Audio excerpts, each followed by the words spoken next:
And this is the iPad Air. It says air, but really doesn't weigh like air. But it feels like air. Yeah, this whole video is going to be like that. Hey everyone, Mukul here. I have never owned any Apple device, and the primary reason is their ridiculous pricing here in India. Whatever imports Apple has to pay and then the absurd taxes on top of them, well, all of that really makes most of their stuff out of reach for a lot of consumer like me who value the value for money factor more than anything else. But for a few months I was contemplating a tablet sort of a thing on which I can script and stuff, but my real priority was to have a device that is extremely lightweight and hence easily portable. And the iPad Air came with an absurd discount on one of the recent Amazon India sales. But even after a price reduction of about 25% here, the price then actually matched the typical selling price of the device at any point of time in the US.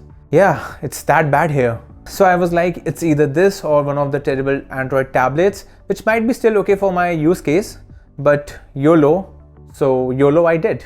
So yeah, about that Air pun, well, I am pretty aware Apple puts the term Air next to its lowest tier stuff. But if I was a noob and really didn't understand reading specs of stuff before buying them, then I might have gotten the impression that by Air, they might mean that the device is really light or something. I mean, it's just smart marketing and you can't blame a business for being smart at doing business. So yeah, there's that.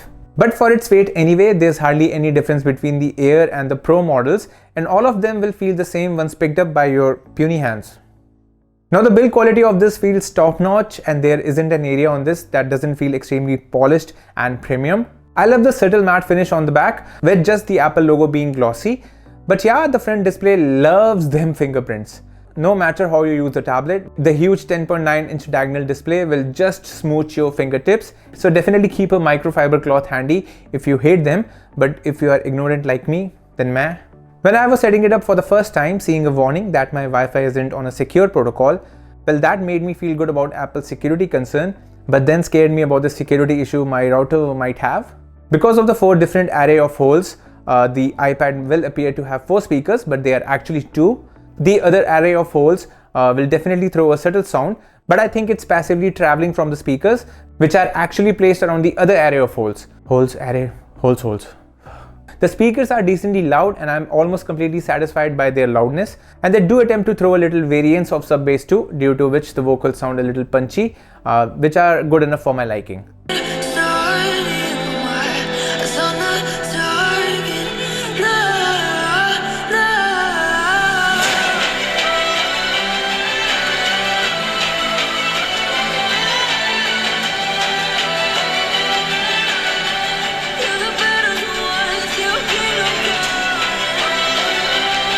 I mean, no one should expect a lot from these tiny speakers on phones and tablets anyway, but on the iPad, I would say the iPad Air does a satisfactory job. And that's about it. No more talking about the many holes on the iPad Air, because there is no 3.5mm jack on the device, which obviously is going to be a bit disappointing for the many users, especially those users who are like me and hate carrying dongles or any extra wires except for the main primary devices they have in their bag. Now this is a 2020 model and comes with the A14 bionic chip that can even handle editing 4K clips to some extent, which I'm pretty sure no laptop or Android tablet can manage as easy as the iPad Air.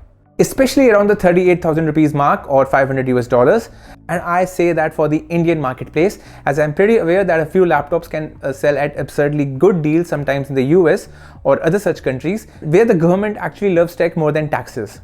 The M1 iPads, in my opinion, are overkills for the iPad OS currently, unless for some reason you really want to edit a lot of 4K clips on iPads only and not on these Mac Airs or Mac Pros. And also if you are okay with the limited functionality of these iOS-based video editing apps, as you can't run Final Cut Pro or other macOS-based editing apps on the iPad currently. So for me, that was not a value for money device when it comes to owning a tablet which can only run iOS kind of an ecosystem apps on it. But seriously, who cares if you're someone who has ample money, or if you're a fanboy for everything Apple makes and you gotta upgrade at all costs.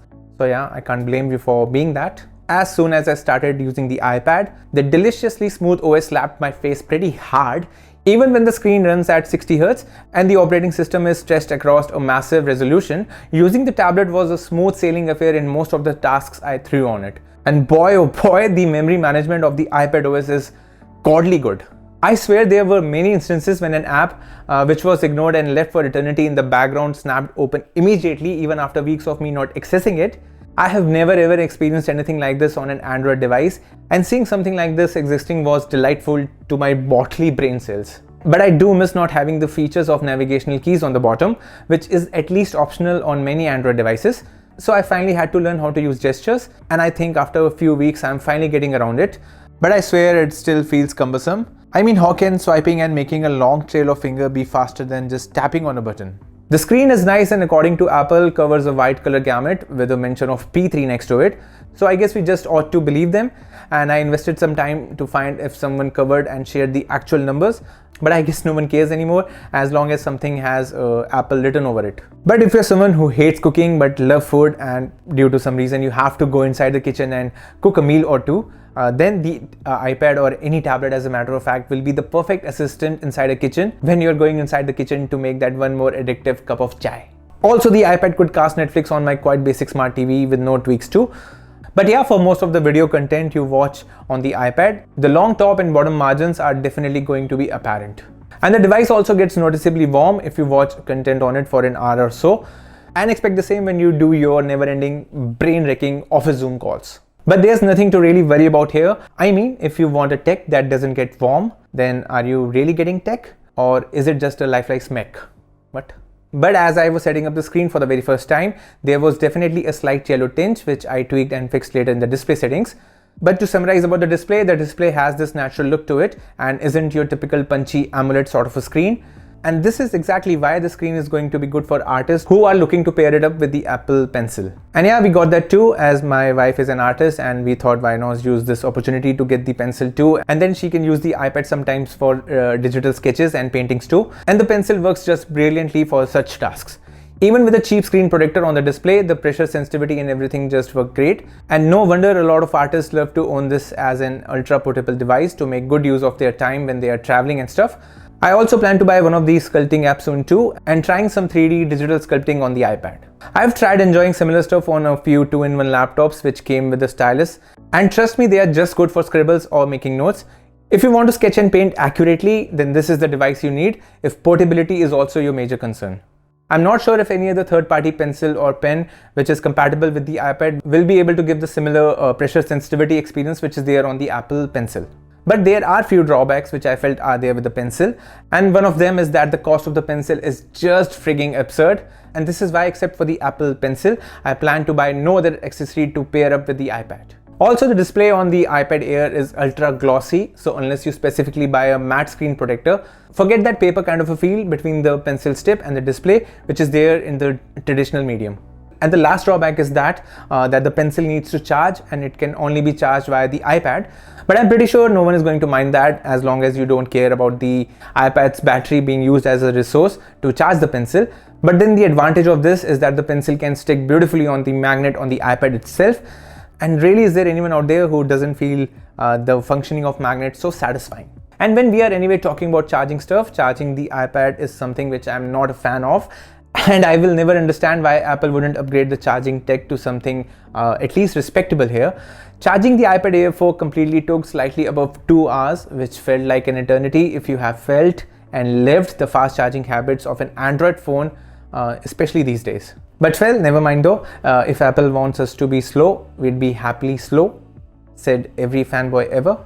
I also got the Logitech K380 for the iPad, as I obviously plan to use the iPad for a lot of typing, and getting a dedicated keyboard also helps in getting more real estate, as connecting it to the iPad instantly hides the on-screen keyboard. I got the K380 because of its lightweight and price, and obviously because of the fact that how absurdly Apple has priced the Magic Keyboard, and there is no way in hell I'm ever going to invest in something like that. But the on-screen keyboard was a unique experience too. For starters, I have never swiped down for the symbols above the letters on any of the Android devices. So for me, doing that was a bit of a learning curve here. And when I tried installing and using Google Keyboard, then clearly something by Apple was suffocating how it works. The voice dictation, aka Siri, works just fine on the Apple keyboard, but if you want to do the same on the Google keyboard, then it opens up this full page and then only you can voice dictate into it. Which, to be honest, kills the entire experience of using a voice assistant for voice dictation or voice commands, any of the voice commands. And this makes it pretty clear that Apple wants you to stay on their keyboard. The front camera of the iPad Air clicks better pictures than the rear camera, so all you selfie lovers or your Zoom conference callers would love having a better front camera.